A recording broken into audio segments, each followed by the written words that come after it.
ठीक है। हाँ।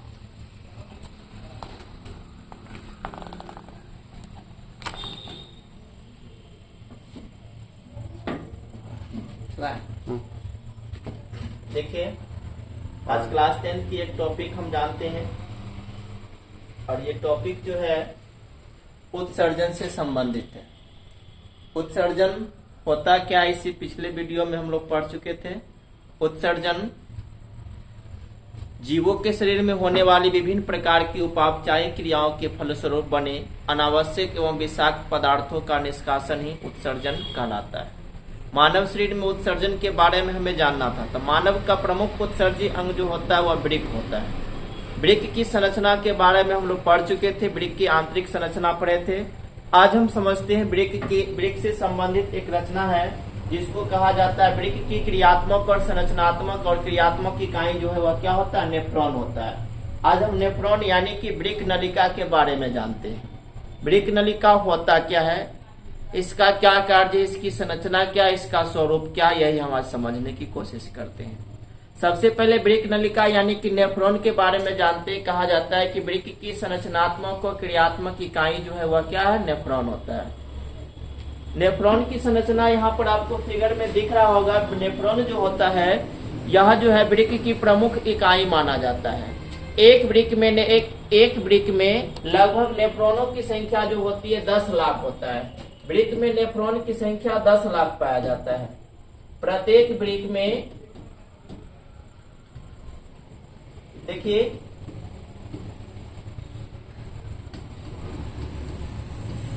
प्रत्येक वृक्क में धीरे धीरे लिखो, कोई बात नहीं। नेफ्रॉनों की संख्या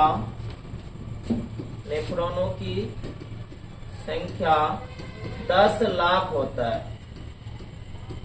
10 लाख नेफ्रॉन पाए जाते हैं। प्रत्येक वृक्क में नेफ्रॉन की संख्या 10 लाख होती है।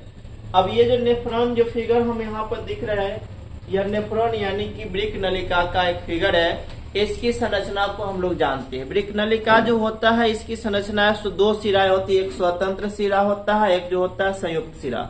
स्वतंत्र सिरा जो होता है वह मुक्त होता है और संयुक्त सिरा जो होता है वह जुड़ा हुआ होता है। तो स्वतंत्र सिरा जो होता है उसके बारे में जानते हैं। स्वतंत्र सिरा जो होती है वृक्क का, वह एक प्याले जैसी रचना से प्रारंभ होता है। वृक्क की संरचना मानते हैं। वृक्क जो है वह वृक्क का यह क्रियात्मक और संरचनात्मक इकाई है। नेफ्रॉन का 2 भाग यानी 2 स्तर होता है। एक मुक्त सिरा होता है, एक संयुक्त सिरा। मुक्त सिरा जो होता है वह फ्री होता है, जिसको स्वतंत्र सिरा भी कहा जाता है, और एक होता है संयुक्त सिरा जो किसी दूसरे उत्सर्जी अंगों से जुड़ा होता है। तो पहला इसका नेफ्रॉन का मुक्त सिरा जो होता है इसको हम लोग पढ़ते हैं। नेफ्रॉन की मुक्त सिरा जो है प्याले जैसी संरचना होता है। प्याले यानी कि कप या कटोरे जैसी रचना होती है, जो कि आप यहाँ पर देख रहे हैं। ये प्याले जैसी रचना को पढ़ा जाता है बोमेन संपुटन। क्या कहते हैं इसको? पढ़ा जाता है बोमेन संपुटन कहते हैं। बोमेन संपुटन है, ये बोमेन संपुटन कहा जाता है। ये प्याले जैसी रचना से प्रारंभ होती है। अब इन प्याले जैसी रचनाओं से जो प्रारंभ होता है, तो ये प्याले जैसी रचना को हम लोग पढ़ते हैं बोमेन संपुटन। ये वृक्क का सबसे मुक्त सिरा होता है, जहां से नेफ्रॉन का बनना प्रारंभ होता है। नेफ्रॉन यानी कि वृक्क नलिका का सबसे पहला भाग जो होता है वह प्याले जैसी रचना होती है। इन प्याले जैसी रचना को हम लोग पढ़ते हैं वृक्क। इस प्याले जैसी रचना को पढ़ा जाता है बोमेन संपुटन कहते हैं। बोमेन संपुटन जो में रक्त कोशिकाओं का एक गुच्छा होता है, एक जाल होता है। बोमेन संपुटन जो है इसके अंदर रक्त कोशिकाओं का एक जाल पाया जाता है। इन रक्त कोशिकाओं के जाल को हम लोग कहते हैं ग्लोमेरुलस। क्या पढ़ा जाता है? ग्लोमेरुलस कहते हैं। इसके अंदर ये जो संरचना दिख रहा है ये रक्त कोशिकाओं का एक जाल होता है। इस जाल को हम लोग कहते हैं ग्लोमेरुलस। क्या पढ़ा जाता है इसको? ग्लोमेरुलस कहते हैं। इस जाल को हम लोग ग्लोमेरुलस कहते हैं। ये पतला होता है, कोशिका गुच्छ होता है। गुच्छ कहने का मतलब समूह में पाया जाता है, जिसे ग्लोमेरुलस कहते हैं। यह पतला होकर के लूप के जैसा बनता है। किसके जैसा बनता है? लूप के जैसा बनता है। बोमेन संपुटन का निचला सिरा जो होता है, बोमेन संपुटन का निचला सिरा जो होता है कुंडलित नलिका से जुड़ा होता है। किससे जुड़ा होता है? इसको कहा जाता है कुंडलित नलिकाओं से जुड़ा होता है। यह युवाकार की नली में बनता है। यहाँ से दिख रहा है कुंडलित नलिकाओं से जुड़ता है, आगे आकर के ये धमनिकाएं होती है। ये हेनले का चाप कहलाता है, हेनले का अवरोही चाप और हेनले का अधिरोही चाप कहलाता है। अब ये प्याले जैसी रचना में जो कोशिका गुच्छ पाया जाता है, इस कोशिका गुच्छ को हम लोग कहते हैं ग्लोमेरुलस। इसको कहा जाएगा ग्लोमेरुलस। ग्लोमेरुलस का काम जो है वह क्या है, यह ग्लोमेरुलस है, इसमें अनेक कोशिका गुच्छ पाया जाता है। यह छानने का काम करता है, फिल्टर का काम करता है, यानी ग्लोमेरुलस को हम एक फिल्टर कह सकते हैं या फिल्टर का काम करता है। इससे आगे चल करके हम कहते हैं हेनले का चाप है, यह अधिरोही चाप है और एक अवरोही चाप है। अधिरोही चाप और अवरोही चाप में यहाँ पर देखिए, यहाँ तक ये नलिकाएं मोटी है और यहाँ आकर के ये पतली हो जाती है। फिर यहाँ से यहाँ तक ये नलिकाएं पतली ही रहती है और आगे जाकर के फिर से ये नलिकाएं मोटी हो जाती है। यह आगे चल करके यह संरचना बढ़ते जाता है और आगे जाकर के एक संग्राहक नलिका से जुड़ जाती है। ये जो दिख रहा है यहाँ पर, यह एक संग्राहक नलिका है। संग्राहक नलिका में ये संरचना आपको दिख रहा होगा, ये संग्राहक नलिका की संरचना दिखती है, जो विभिन्न प्रकार की यह अवशिष्ट पदार्थों को संग्रहित करके संग्राहक नलिका को देता है। संग्राहक नलिका से आगे बढ़ के दूरस्थ कुंडलित नलिका में चला जाता है और ये दूरस्थ कुंडलित नलिका आगे आकर के एक ही नली में जुड़ता है। इस नली को पढ़ा जाता है सामान्य संग्राहक नलिका। सामान्य संग्राहक नलिका में सभी दिशाओं से आकर के विभिन्न प्रकार के पदार्थ इस नलिका से होकर गुजरती है, जो आगे जाकर प्रत्येक वृक्क में यह संरचना इस तरह के व्यवस्थित हो जाता है। और यही संग्राहक नलिका आगे आकर के मूत्रवाहिनी से जुड़ जाता है। ये नीचे का भाग जो होता है इसका, ये कहलाता है मूत्रवाहिनी। और यही मूत्रवाहिनी जो है आगे बढ़ करके मूत्रवाहिनी जो है वह मूत्राशय का निर्माण करता है। किसका निर्माण करता है? मूत्राशय। यह मूत्रवाहिनी जो है आगे जाकर के यह मूत्राशय से जुड़ा होता है। ये मूत्राशय की संरचना होती है। मूत्राशय जो होता है वह कैसा होता है? नाशपाती के आकार का होता है। यह मूत्राशय की नलिका होती है। मूत्रवाहिनी है, मूत्रवाहिनी आगे चल करके मूत्रवाहिनी जो है वह आगे आकर के मूत्राशय से जुड़ा होता है। मूत्राशय जो नाशपाती के आकार का होता है, इसको हम लोग पढ़ते हैं मूत्राशय। क्या पढ़ लेंगे? मूत्राशय पढ़ते हैं, ये हो जाएगा मूत्र द्वार पढ़ा जाता है, इसको मूत्र द्वार कहते हैं। इस तरह से यह वृक्क में जो है प्रत्येक वृक्क में यह नेफ्रॉन पाया जाता है। इसका काम है फिल्टर करना। फिल्टर किस तरह से करता है इसके बारे में हम लोग जानते हैं। तो यह फिल्टर करने का काम कैसे करता है, तो आप लोग लगभग नेफ्रॉन की संरचना समझ गए होंगे। प्रत्येक वृक्क में नेफ्रॉनों की संख्या 10 लाख होती है। नेफ्रॉन जो होता है एक प्याले जैसी रचना से प्रारंभ होती है। यह सिरा इसका मुक्त होता है और दूसरा सिरा जो होता है वह संयुक्त होता है। इस प्याले जैसी रचना को हम लोग कहते हैं वोमेन संपुटन। वोमेन संपुटन में एक रक्त केशिकाओं का जाल होता है। रक्त केशिकाओं का जाल का काम है रक्त को छानना। यहाँ पर देख रहे हैं यह एक अपवाही धमनिका है और अपवाही और अववाही धमनिकाएं होती है, जो यह रक्त को यहाँ लाता है और उच्च दाब के साथ रक्त को छानता है। उच्च दाब के साथ रक्त को छानने की क्रिया को हम लोग कहते हैं अल्ट्रा फिल्ट्रेशन। क्या कहा जाता है? अल्ट्रा फिल्ट्रेशन कहते हैं। अल्ट्रा फिल्ट्रेशन कहने का मतलब यह उच्च दाब पर रक्त को छानता है, इसीलिए इसको अल्ट्रा फिल्ट्रेशन कहते हैं। ये वृक्क में उपस्थित होता है। तो ये नेफ्रॉन की संरचना हो गई। अब यही कार्य करता है वृक्क में, जिसके बारे में हम आगे पढ़ते हैं। देखिए वृक्क का कार्य, देखते हैं वृक्क का कार्य। देखिए वृक्क का क्या कार्य है, इसके बारे में वृक्क कार्य करता है। जो वृक्क का कार्य जो है वह क्या करता है कि रक्त को छानना और मूत्र निर्माण करना मुख्य कार्य वृक्क का है। और वृक्क अपना कार्य जो है वह 3 चरणों में पूरा कर लेता है। कितने चरणों में पूरा करता है? 3 चरण में। पहला है ग्लोमेरुलर फिल्ट्रेशन, दूसरा है ग्लोमेरुलर पुनर्वशोषण और तीसरा है ट्यूबुलर पुनर्वशोषण, या इसी को पढ़ा जाता है ट्यूबुलर श्रवण भी कहा जाता है। ट्यूबुलर पुनर्वशोषण को ही ट्यूबुलर श्रवण कहते हैं। तो ट्यूबुलर श्रवण भी इसको पढ़ लिया जाता है। ट्यूबुलर पुनर्वशोषण कहिए या ट्यूबुलर श्रवण कहा जाता है।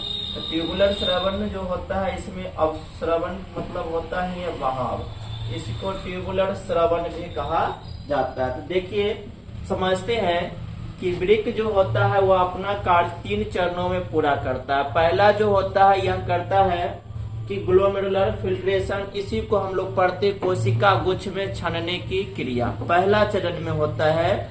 तो कोशिका गुच्छ कहाँ पाया जाता है? वोमेन संपुटन के अंदर उपस्थित कोशिकाओं की जाल को कोशिका गुच्छ या ग्लोमेरुलर कहा जाता है। ग्लोमेरुलस फिल्ट्रेशन का काम जो होता है वह ग्लोमेरुलर में ही होता है। ये जो आप देख रहे हैं यहाँ पर, ये जो संरचना आपको दिख रहा है ये वोमेन संपुटन है। ये समीपस्थ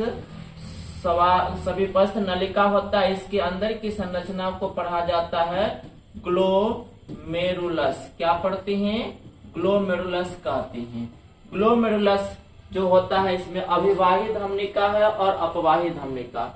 अभिवाही धमनिकाओं की दीवार मोटी होती है और अपवाही धमनिकाओं की दीवारें पतली होती है। इसका ग्लोमेरुलस द्वारा जो होता है, ग्लोमेरुलस फिल्ट्रेशन में जो होता है ये ग्लोमेरुलस द्वारा यहाँ पर छानने का काम करता है। इसीलिए इसको पढ़ा जाता है, हम लोग पढ़ते हैं कोशिका गुच्छ में छानने की क्रिया है। तो ग्लोमेरुलस की कोशिका गुच्छ कहते हैं जो अभिवाही धमनिका और अपवाही धमनिका इसमें आती है। तो अभिवाही धमनिका और अपवाही धमनिका में क्या होता है कि देखिए, अभिवाही धमनिका की दीवार जो है यह मोटी होती है नलिका, और अपवाही धमनिका की नलिकाएं जो होती है वह पतली होती है।